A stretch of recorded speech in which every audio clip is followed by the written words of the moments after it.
If you were to ask anyone, whether a Christian or not, whether they attend church or not, regardless of their knowledge of the Bible, if you were to ask them, what one Bible story do they know about from the Old Testament, invariably the majority would answer, though they don't know where it's located, the story of David and Goliath. 1 Samuel chapter 17 is where it is located. I want you to turn there with me, and I want us to think a little bit about this fascinating story. You're all familiar with it, but do you really know all of the ins and outs of this story? 1 Samuel chapter 17. Actually, chapter 16 and 17 go together as a part of the story. And we will only have the time to give a very cursory reading and attention to chapter 16 and the events that lead up to 17, but our focus will have to be on chapter 17. And even it is too long to read the entire chapter. So we'll read parts of it as we look at this fascinating passage of Scripture. Tom Sawyer said that the only two Bible characters he knew anything about in the Bible were David and Goliath. The story of David and Goliath fascinates people. It is the story of the underdog who defeats the mighty giant.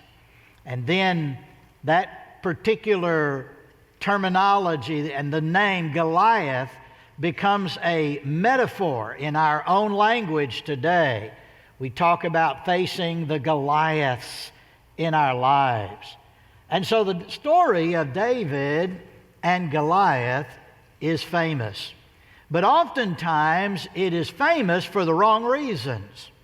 It is famous for being misinterpreted because oftentimes we discover or we think that the hero of the story is a young shepherd boy by the name of David. And in one sense, that's true. But in reality, David is not the hero of the story of David and Goliath. God is. And so let's learn a little bit about that today and the lessons that God has for us. Let's begin reading in chapter 17 and verse 1, and we'll just read down through verse 11. And we'll get rolling in this wonderful story. The Philistines gathered their forces for war at Socoh in Judah and camped between Socoh and Azekah. Saul and the men of Israel gathered and camped in the valley of Elah. Then they lined up in battle formation to face the Philistines. The Philistines were standing on one hill, and the Israelites were standing on another hill with a ravine between them. Then a champion named Goliath from Gath came out from the Philistine camp. He was 9 feet 9 inches tall and wore a bronze helmet and bronze scale armor that weighed 125 pounds. There was a bronze armor on his shins, and a bronze javelin was slung between his shoulders. His spear shaft was like a weaver's beam, and the iron point of his spear weighed 15 pounds. In addition, a shield bearer was walking in front of him.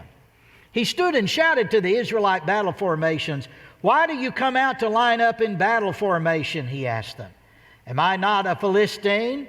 Literally, by the way, it reads, "Am I not the Philistine? And are you not servants and slaves of Saul?" What a put down. "Choose one of your men and have him come down against me. If he wins in a fight against me and kills me, we will be your servants. But if I win against him and kill him, then you will be our servants and serve us." Then the Philistines said, "I defy the ranks of Israel today. Send me a man so we can fight each other." When Saul and all Israel heard these words from the Philistine, they lost their courage and were terrified. Now David was the son of the Ephrathite from Bethlehem of Judah named Jesse. From the time of the beginning of the monarchy in Israel, the very first king, Saul, was always in battle against the Philistines. The Philistines lived in 5 major cities over against the sea, the big sea of Mediterranean Sea, in that little coastal region there. Most of the Israelis lived north of Jerusalem in the hill country. And the Philistines were a constant thorn in the side of Israel. And so from the very beginning of Saul's reign, he was engaged in doing battle with the Philistines. On this particular occasion, the Philistines had in mind a military strategy of moving east across the valley of Elah, where they would, if they could defeat Israel in a little stretch of land about 10 miles away from Bethlehem, they would be able to cut Saul's army and the nation of Israel in half. And then they could move to defeat Israel. And so this is a very serious military strategy and campaign. And here come the Philistines. And they are moving to the north and to the east, and they're coming across the valley of Elah. And the Bible tells us, in setting up this story and preparing for this big battle that is to take place, that the people of Israel are located on the northern slope of a ridge, and the Philistine army located on the southern slope of the ridge, and the narrow ravine, a part of the valley of Elah, is in between. And we discover that instead of these two large armies fighting, there was a common strategy that was used on occasion in that day, and it was called single combat. And so the enemy would send out their best warrior, and then he would call out the best warrior of the other side, and those two would come out and meet and do battle, and whoever won, that would settle the victory. That way you would save lots of lives and a lot of bloodshed, and that's what's taking place here. Now notice the description of the champion of the Philistines. His name is Goliath. He's from the town of Gath, one of those 5 major cities down there in the coastal region. And we read about him in verse 4. A champion named Goliath from Gath came out from the Philistine camp, 9 feet 9 inches tall, wore a bronze helmet, bronze armor weighing 125 pounds. Do you get this picture? This is an unbelievable sight. In fact, the author of 1 Samuel 17 is focusing in on the height and on the weight of the armor that Goliath brings to battle. It's almost like a heavyweight boxing championship, and the ring announcer says, now in this corner, weighing in at 125 pounds of his armor alone, and his shield weighing 25 pounds, and his point of his spear weighing 15 pounds, and standing at 9 feet 9 inches tall is Goliath of Gath. And you can hear all of the Philistines as they're just all cheering and they're all excited.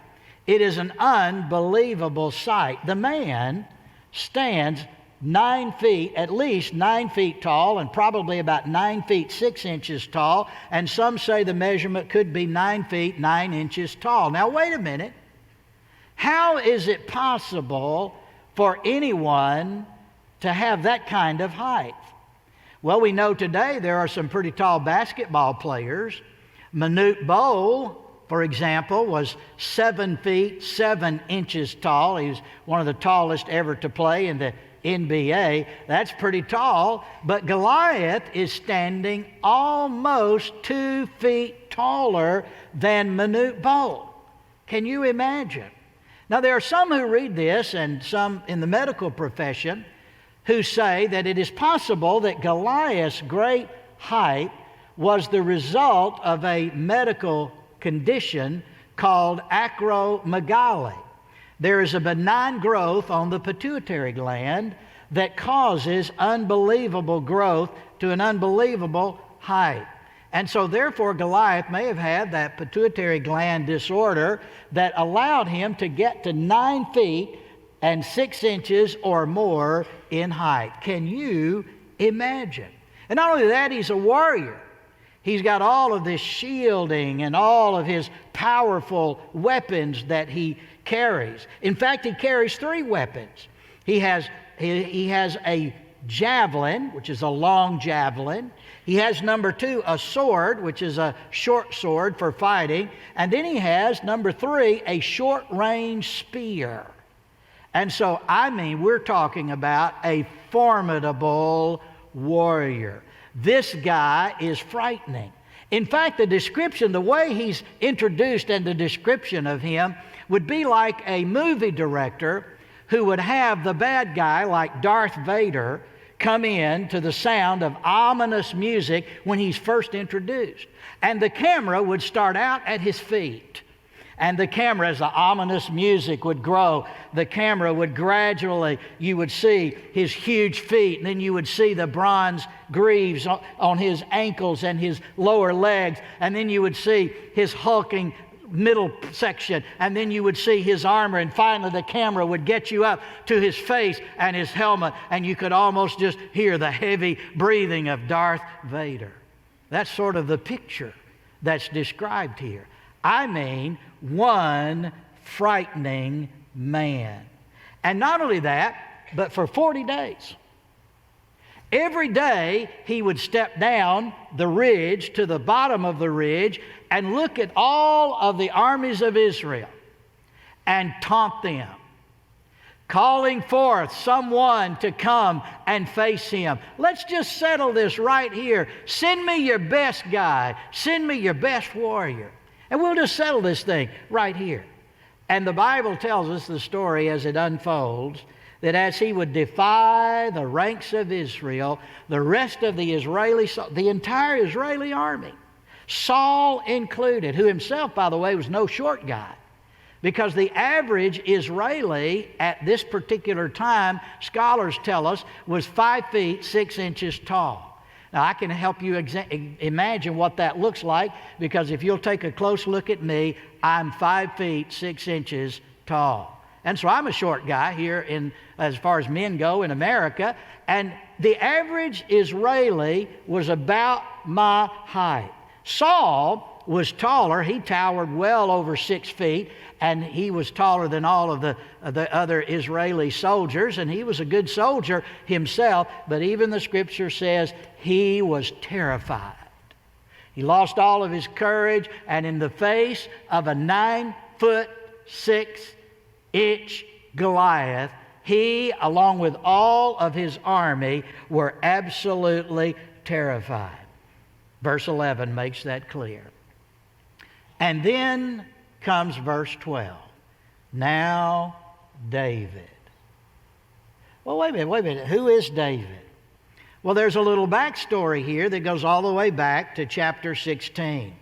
And in chapter 16, there are 2 major events that occur involving David. Number 1, God comes to Samuel, the preacher, the prophet, and says, I'm rejecting Saul because of his sin. Saul's rejected me, so I'm rejecting him. There is going to be a new king in Israel.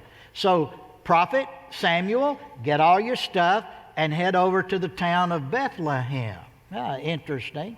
And get over there, and I want you to find Jesse, and among his sons, there are 8 of them, I'm going to choose who will be the next king of Israel. And so chapter 16, verses 1 through 13 relay this story. And Samuel gets over there, and Jesse begins to call the boys one by one by one, and from the oldest down to the youngest, and Eliab is the oldest. And Samuel says to himself when he sees Eliab, surely the Lord's anointed is before me, but you must not miss verse 7 of chapter 16. But the Lord said to Samuel, do not look at his appearance or his stature, because I have rejected him. Humans do not see what the Lord sees. Humans see what is visible. The Lord sees the heart. There is the principle that guides all of these two chapters.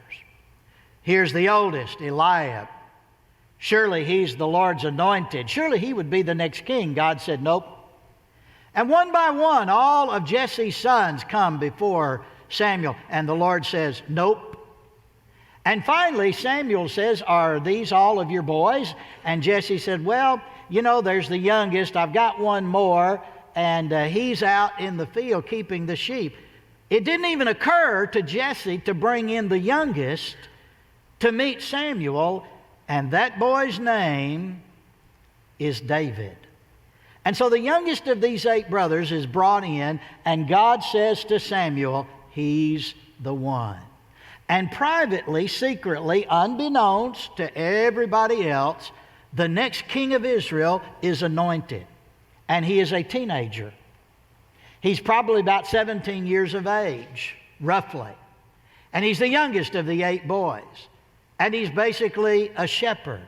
And when we are introduced to David in the very beginning of chapter 16, we are introduced to David as an uncredentialed nobody. He is an uncredentialed nobody whom God chose to be the king of Israel. It's not the one who looks the part.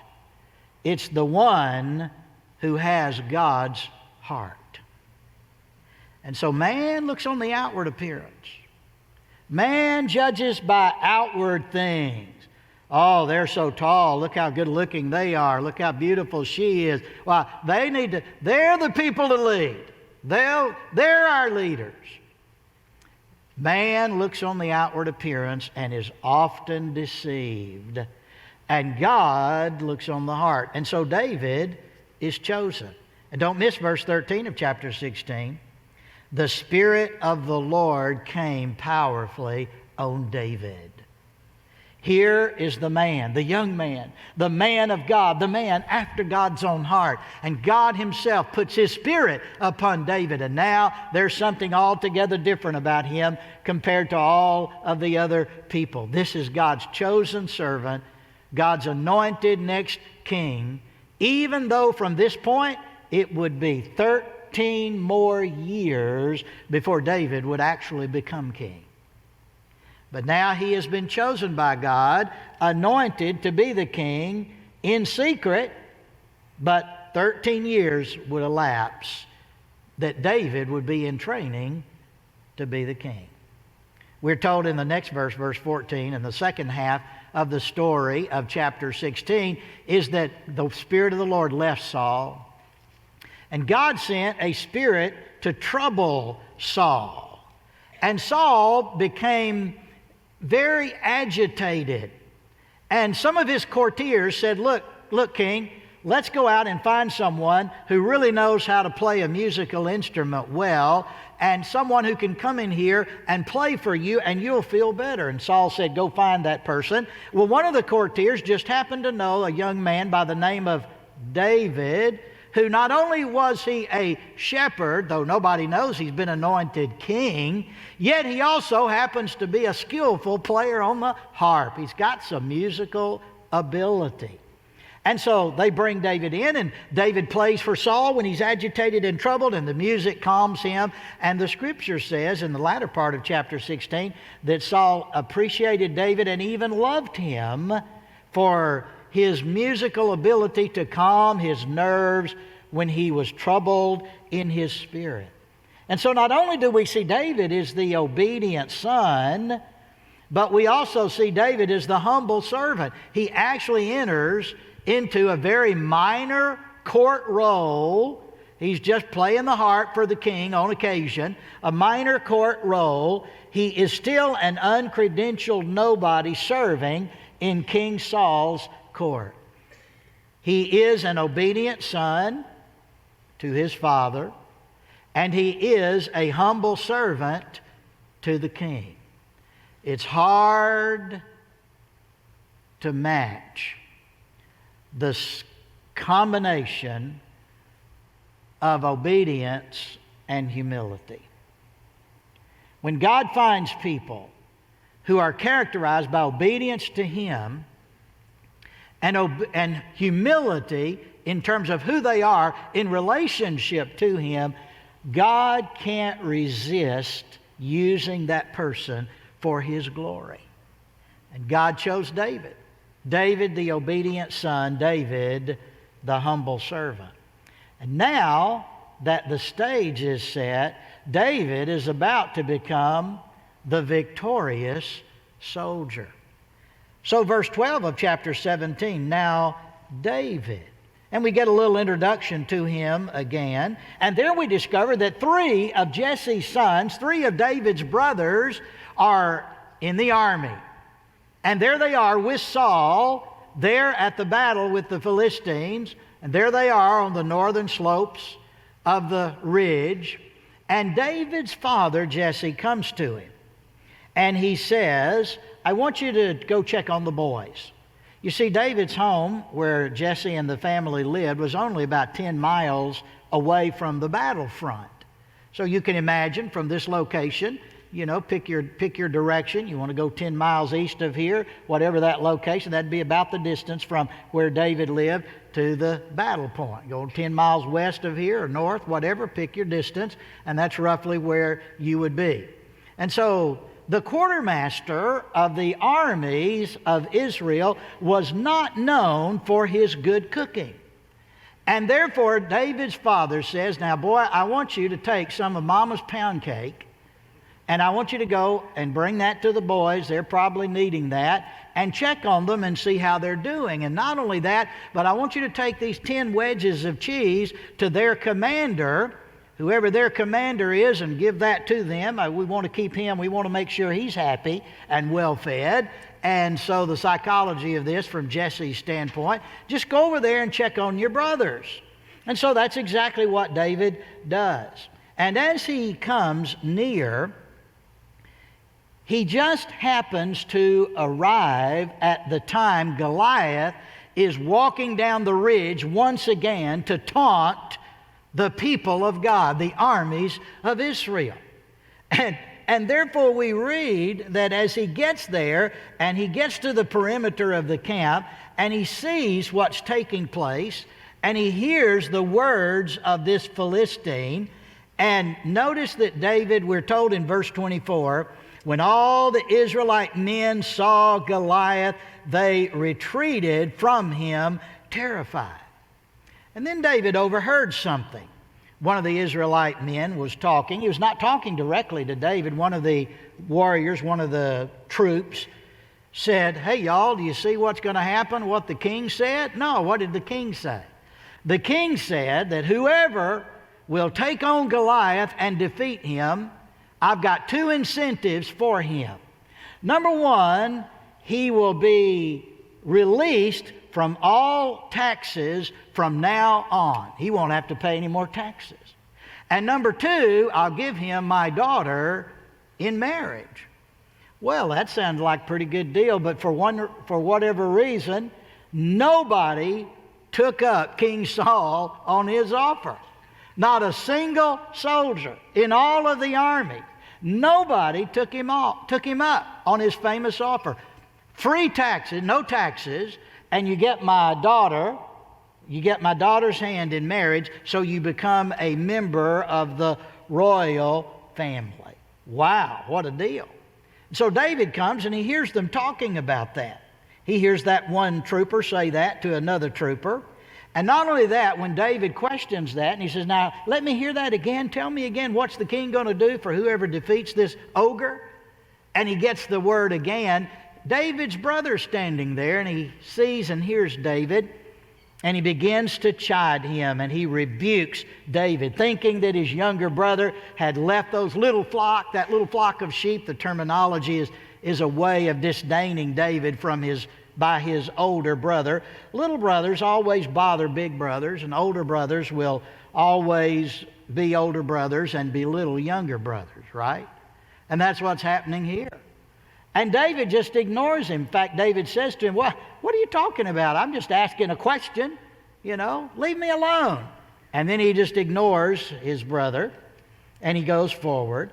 And David asked a very crucial question in verse 26 that's crucial to the story. Look at it.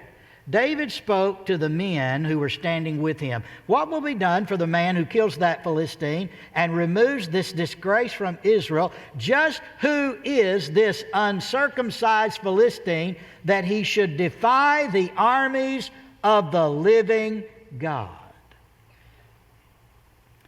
Now that's an interesting statement from David, isn't it? A very interesting statement from David.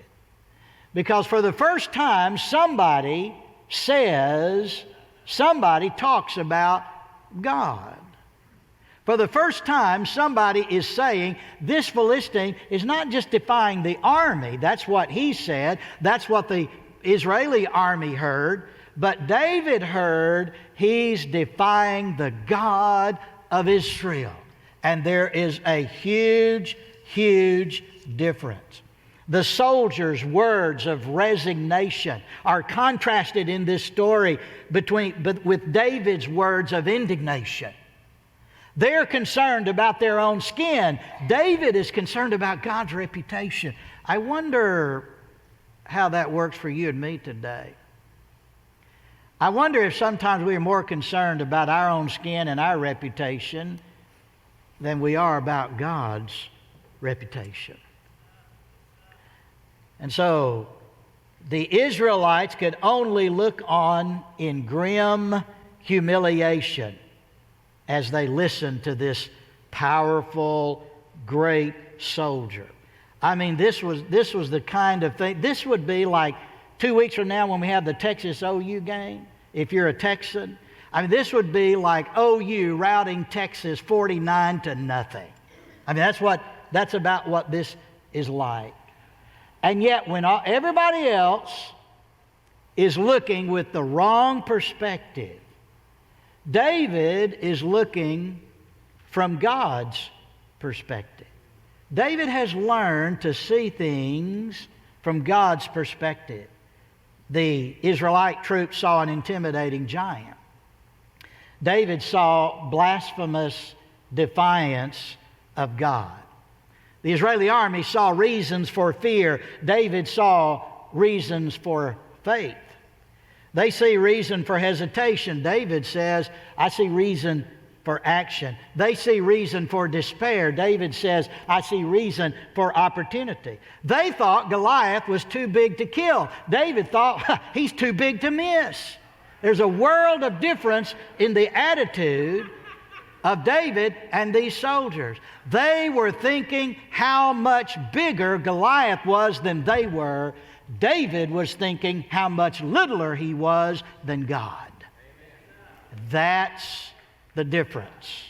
That's the change. That's the difference. And note how the author in this story uses the word defiance. It occurs at key places. Goliath defies Israel's troops, verse 10. The Israeli troops agree, yeah, we're being defied, verse 25. David says, no, he's defying God, verse 26. And later, when David confronts Goliath in verses 36 with Saul first, and later Goliath in verse 45, you're going to hear David repeat that accusation. You've defied God, but son, I'm going to defy you.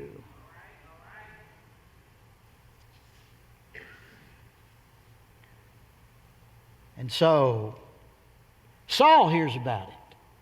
Bring that boy here. David comes into the presence of Saul. And verse 32, David said to the king, don't let anyone be discouraged by him. Your servant will go and fight this Philistine. David said, if nobody else will go, I'll go. But Saul replied, you can't go and fight this Philistine, verse 33. You're just a youth. You're just a kid. You're just a teenager. You're not even in the military. And this Goliath's been a warrior ever since he was a teenager.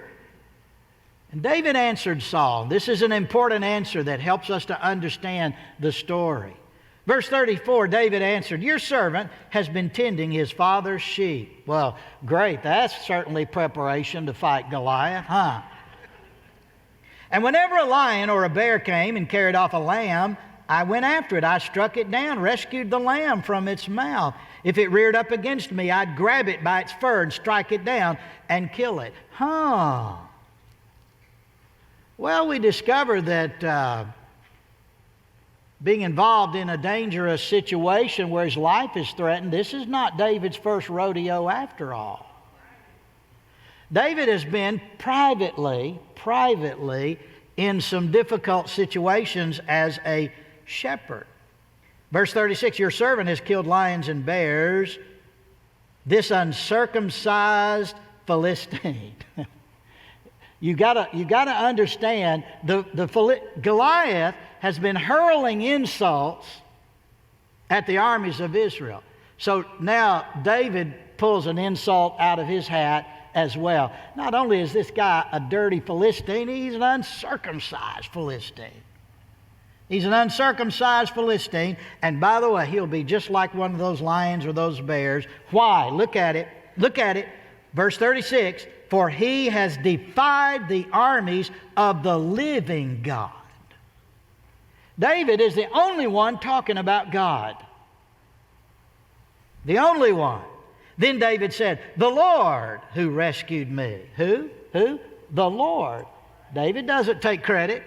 "The Lord who rescued me from the paw of the lion and the paw of the bear will rescue me from the hand of this Philistine." Well, Saul said, "Well, got no other options. So go ahead." And then Saul said, "All right, let's try you on some armor. So here's some armor." Now remember, Saul is, 6 foot whatever. And he's a big guy himself. And here's little David. We don't know how tall David was. He could have been as short as me, or maybe an inch or two taller, but probably not much more than that.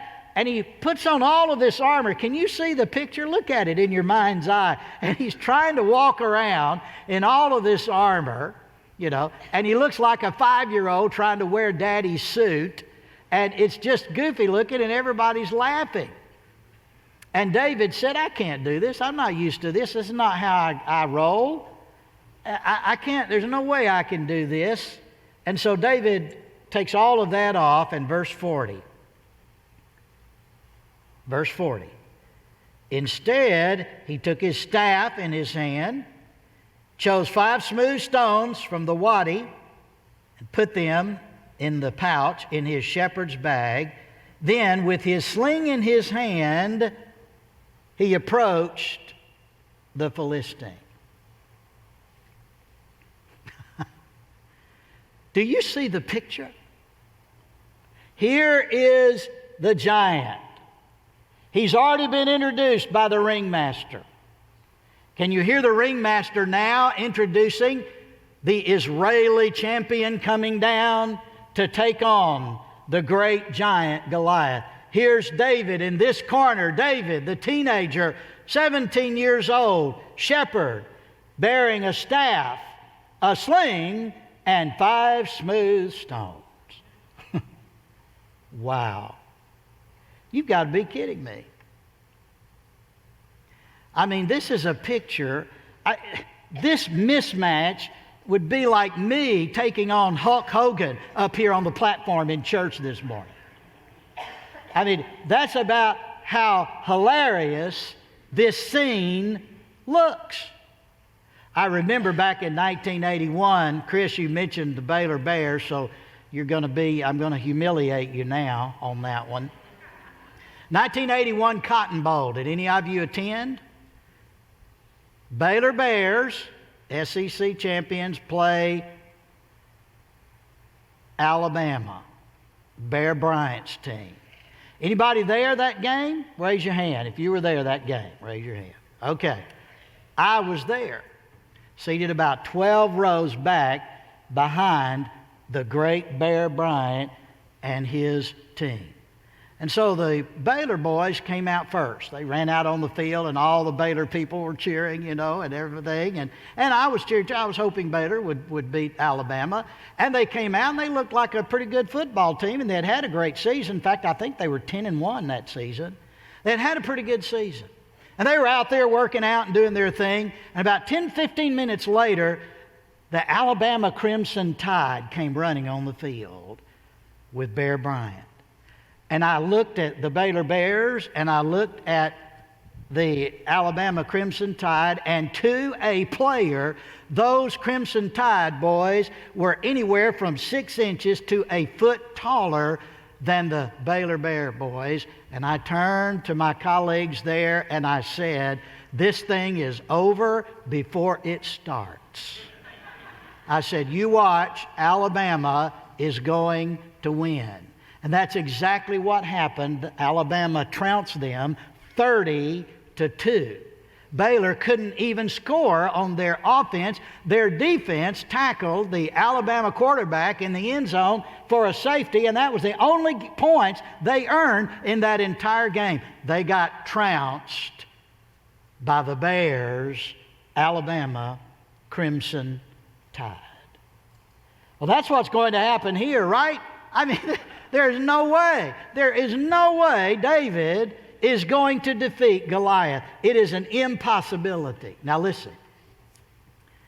In ancient warfare, there were 3 groups of warriors in the army. Number 1 is you had the cavalry. They were the riders on horseback. So you got your cavalry. Number 2, you had the infantry. That was the majority of the army in the infantry. And number 3, you had what was equivalent in that day to modern day artillery. And the artillery in that day were called projectile warriors. And these were the warriors who did 2 things. Number 1, you've got the group that have the bow and arrows. And number 2, you've got the group called the slingers.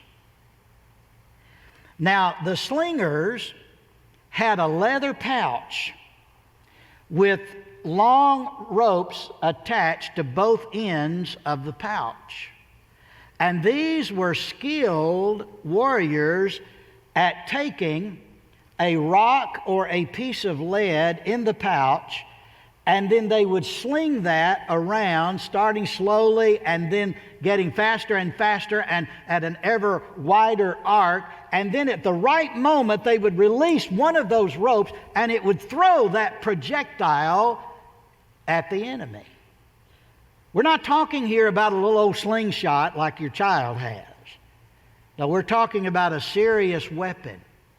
Skilled projectile warriors could hit a victim 200 yards away and either injure them at that distance or kill them. And interestingly enough, Israeli ballistic expert Eitan Hirsch said that, did some testing and discovered that the speed, the velocity of that projectile that leaves that pouch is coming at you at 116 feet per second. And a baseball, fastball, 90 miles an hour is coming at you at 130 feet per second. But keep in mind, that is some leather surrounding cork coming at you at 130 feet per second. This projectile from David's sling is coming at Goliath at 112 feet per second, and it's not a piece of cork surrounded by leather, it's a rock. That means that if David was about 100 feet away when he let go of his sling, there was about 1 second and a hair more that it took David's projectile to travel at 116 feet per second to strike Goliath. Isn't that interesting? Goliath is heavy infantry. David is artillery. And when David released his stone, he was so skilled at the art that he shot Goliath at the only place on his body where he did not have armor, and that would be his facial area and his forehead. There would be a little opening there, the helmet, and the stone went straight to its target and struck the giant in the forehead. Dazed, or maybe dead, he fell to his knees and face down on the ground. It is astounding. In one shot, before that occurred, the giant is taunting David. Ha! Little boy, are you coming to you, shepherd boy? Are you coming to me with sticks? Am I a dog that you come to me? He saw David's staff. Am I a dog you come to me with sticks? You got to be kidding me. Come on, little boy, let's get this on. And the scripture says David began to run toward the giant, and then at the right moment he stopped, pulled out his stone, loaded his pouch, whirled in the air, and whoosh, hitting Goliath square in the forehead, and he falls down dead. The Philistines are stunned. The army of the Philistines, they're absolutely stunned. The armies of Israel, they're stunned too. Nobody can believe it. And not only that, the shepherd boy, 17-year-old David, goes over to the body, takes Goliath's sword, pulls it out, chops off his head. And that ended the battle. It was all over in just a few seconds. Just a few seconds. And the whole thing is all completely over. Now, there are some lessons that are important.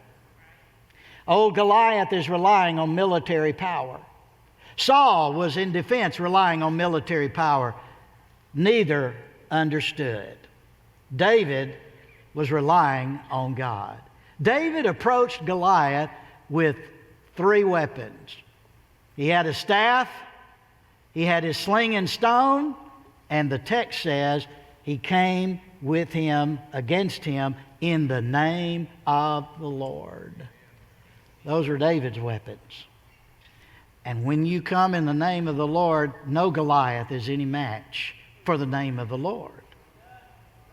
No Goliath is any match for the name of the Lord. And David's victory validated his kingship, which would later be known nationally. Right now it's unknown. Nobody knows. Nobody knows. In fact, people don't even know who this kid is, really.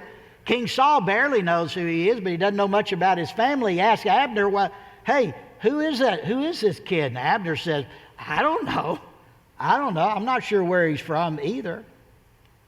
David's star is rising. Saul's star is waning. David rose from a minor court functionary to a national hero in just a matter of seconds.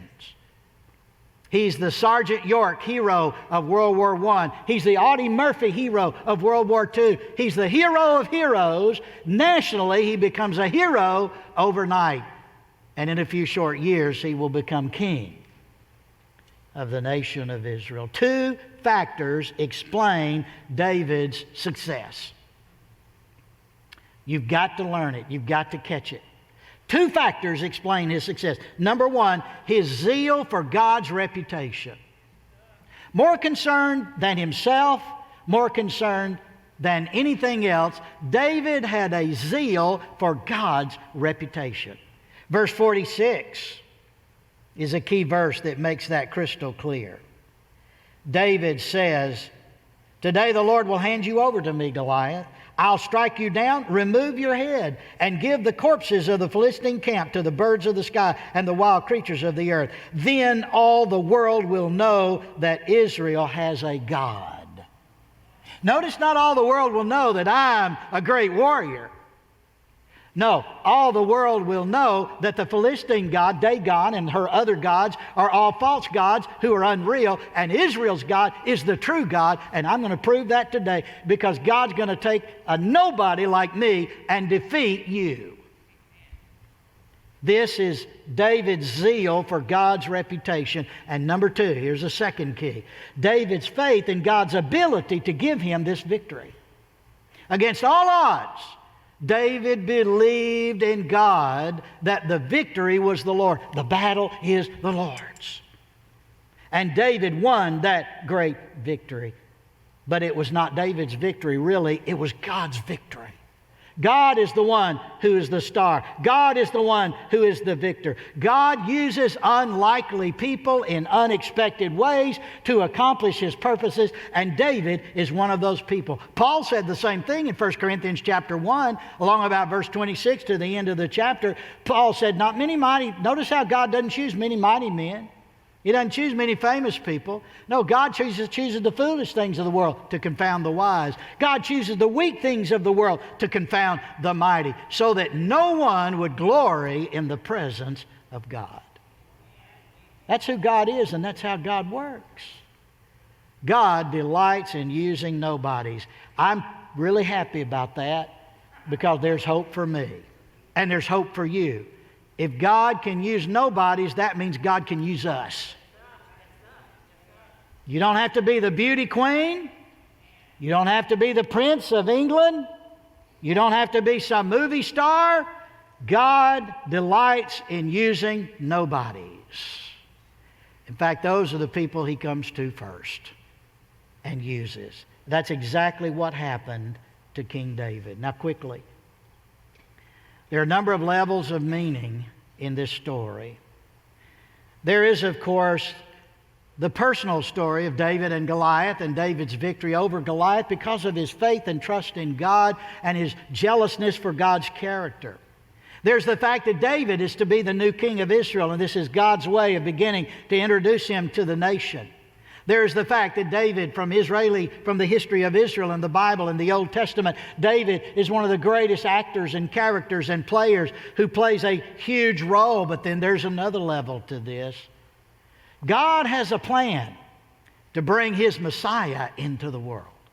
And in God's sovereign plan, God plans to bring Jesus into the world through the line and ancestry of David. And so in one sense, David becomes, by analogy or maybe by typology, a picture of Jesus Christ, who is the one greater than David, who comes through David. In fact, who was Jesus, or who is Jesus? When He comes on the scene in the Gospels, people talk about Him as who? The Son of David. He's the Son of David. He comes from David's line. Both Mary and Joseph were from the lineage of David. And He's born in David's town, Bethlehem. This all starts in Bethlehem, and then it starts again in the New Testament in Bethlehem with the one greater than David, the Son of David, who is also the Son of God, who has come into the world to be the Savior of all by dying on the cross for their sins. That's the significance of this story. Don't cheapen this story by preaching sermons like I've heard and read through history and heard in my period of time and preaching for 35 years. Don't preach this story and cheapen it by talking about, now God will use you to destroy all the Goliaths in your life. No! That's not what this story means. It is true God uses us to defeat enemies, and there's an element of truth by analogy to that, but that's not the point of this story. The point of this story is David's faith and zeal for God's name. The point of this story is God is the victor who empowers David to be able to accomplish this great victory. God is the hero of this story, and He's the hero of every story in the Bible. And when you get to the point where God is the hero of your life, when you're jealous for His glory, and when you're concerned about His program and His plans and not yours, then you'll figure it out. Then you'll know there's a God in Israel. Then you'll know Man looks on the outward appearance, but the Lord looks on the heart.